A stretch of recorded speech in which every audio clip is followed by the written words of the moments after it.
Hey guys, how's it going? It's Brian from the Paranormal Detectives. Cheers for stopping by. In today's video I'm going to be telling you all about the FCD MK4 Ghost Box, how it works and our opinions of that piece of equipment. Before I get this video underway guys, I'd just like to say a massive thank you to everyone who's helped support this channel so far.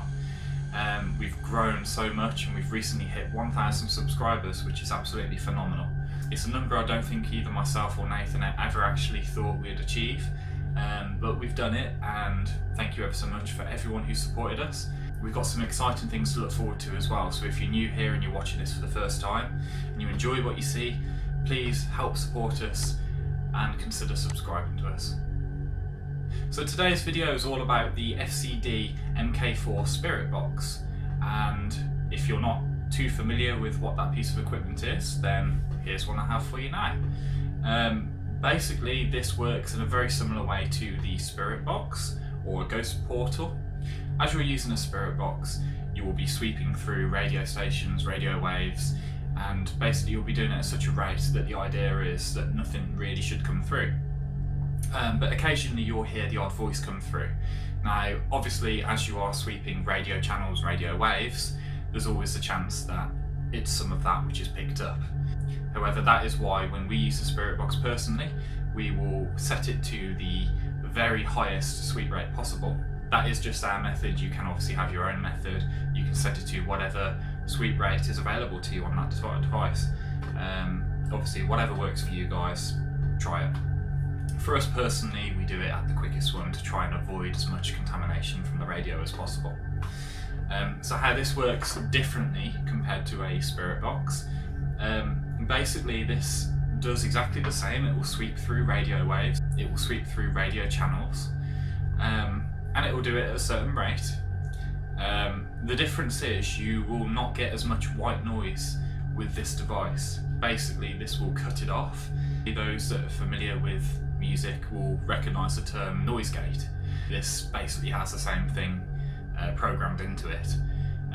Basically a noise gate works by setting a certain level in volume, and anything which is loud enough to come through that level will basically come through and be picked up. Anything which sits below that level will be blocked out. That's essentially what a noise gate does in the best way I can describe it off the top of my head. And it's very similar with this box. So obviously this box has its own built-in level set already basically, and whenever you get a response from the signals that are being swept, it will be loud enough to play through. However, everything else will be blocked out. So by using this device compared to a Spirit Box, you will actually avoid hearing any white noise at all. So it's technically clearer. You can hear clearer responses, clearer reactions. The other thing which sets this apart from a Spirit Box is you can enhance the sound on this device. Not only do you have a volume switch on here which you can actually, it goes much louder because essentially this is a mini amplifier. By using one of these devices you actually have a reverb control on the top here, which by using that you can add as much reverb as you want, which will enhance the sound and also give it that creepier edge. So let's look at the actual design of the MK4 Ghost Box. To look at, I think personally it's very eye-catching to look at. It's only very small, to be honest with you. It's very small, it's quite lightweight, which is very good for a little amplifier, which makes it very easy to transfer from location to location. So it has a lovely wooden surrounding, and on the very back of the device itself it has these little corner guards. Obviously that will keep it from getting damaged in the future. Also, if you look up the side of the device, you'll see the crystal booster antenna. That essentially picks up all the signals or the stations, or it makes it do its job basically. Very unique to have a crystal in there. I think that's kind of cool. So yeah, to look at, it's very good. So if you look on the very top of the device as well, you'll see that along the top black strip there are a number of different ports there which you can actually plug in external devices. You could use anything which is actually compatible with USB, a TF card, or an auxiliary cable. So any device that you want to plug in basically and use this as an amplifier, you have the function to do that, which I think is kind of cool, to be honest. So I'm going to show you a very quick demonstration of how to switch this device on and how to use it. you'll see at the very back of the device there's a 9-volt battery pack there. Now by switching that on first, you activate the device. There is also another power switch that you actually have to turn on afterwards though, but we'll do it in order. So first turn on the 9-volter. What you then want to do is put the switch into the on position at the very top, and that will turn on the device. Obviously then, the most eye-catching thing about this device, in my opinion, are the pretty coloured lights which come flashing on. And this is basically the device ready to be used now, so you're ready to go with this. All you then need to do is press and hold the sweep button there. Okay, so once you've pressed the sweep button, you'll now start getting the responses. Now, this is with the reverb setting right down. Now, as you can tell, this is very similar to a spirit box in terms of how the signals are picked up. However, you'll notice there's absolutely no white noise in the background, so there's none of that sweeping sound. This is completely cut out. What I haven't done so far is turned on the reverb, so I'm now going to display that and demonstrate that to you.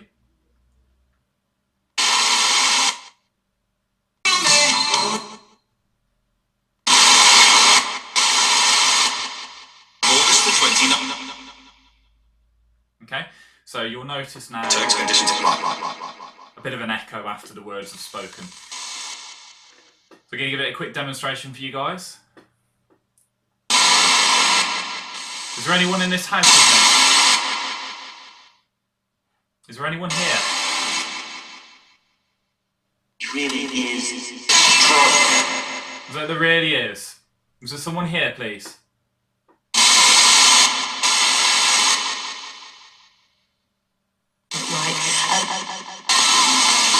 Can you tell me what your name is, please?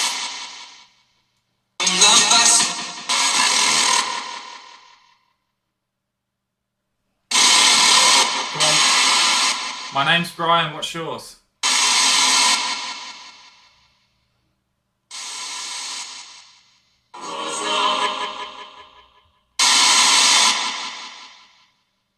So guys, for those of you who have followed us and you've seen every investigation we've filmed so far, you'll be wondering why you haven't seen this device, even though we've had it quite a while now. And the reason for that is quite simple. We like to try new pieces of equipment here and there. We're always on the lookout for something which looks like it could be good, or we want to try new things, we want to experiment, at the end of the day, we're paranormal investigators and we want to try as much of a range of equipment as we can get our hands on, basically. And we tried this one out, and like I say, there's plenty of plus points, there's plenty of good points about it. It looks amazing, it's very lightweight, it does do its job to a degree, but sometimes people do believe and have more faith in equipment than other people do. And unfortunately for us, this was the case when we tried out this box for ourselves. So this isn't a video to slate the box at all or tell you guys not to do it and to stay away. It just doesn't work for us. So if you can get one of these, by all means try it. The reason why we don't really believe in this device as much as other pieces of equipment out there is purely down to the sweep rate, to be honest with you. It's one which cannot be altered. It's a set rate, you can't speed it up, you can't slow it down, and as I said previously in this video, when we use spirit boxes, we like to try and eliminate as much contamination as possible, and the way we do that is simple. We try and put it on a very fast sweep rate to try and eliminate any contamination from radio. However, with this device, it unfortunately has a very set sweep rate which you cannot alter, and 9 times out of 10 I think we've basically just got radio waves coming through, radio signals, and we have never got any conclusive evidence. It's a shame because it has so many plus points as well. You know, it's great to look at, it's lightweight, it's handy, it's, you know, it looks cool, and essentially it does do the job, but it's not to the same precision, not for us anyway. This video isn't intended to spread any hate on this device and put people off buying one. This is just us airing our views on this piece of equipment in particular, and giving just a quick little review of what it's like to work, how it looks, and what we think of it. Obviously there's so many tools, so many gadgets out there which you could use when you investigate the paranormal, and I think anyone who's serious about investigating the paranormal should try as many pieces of equipment as possible, and that's exactly what we did with this one. We've tried it, we've gave it a good go, however it just didn't work for us. I know it has worked for other people, that's fair enough, but for us personally, if it had an adjustable sweep rate, I think we'd probably both feel slightly different. But unfortunately, as that isn't the case, for this make in particular, then we don't buy too much into this one, I'm afraid. Anyway guys, thank you so much for watching. We hope you enjoyed this video or found it somewhat useful, especially if you're looking to buy paranormal equipment. Again, if you did enjoy this video, please consider subscribing to us, as it helps our channel massively. So until next time, thank you very much. Keep seeking the truth.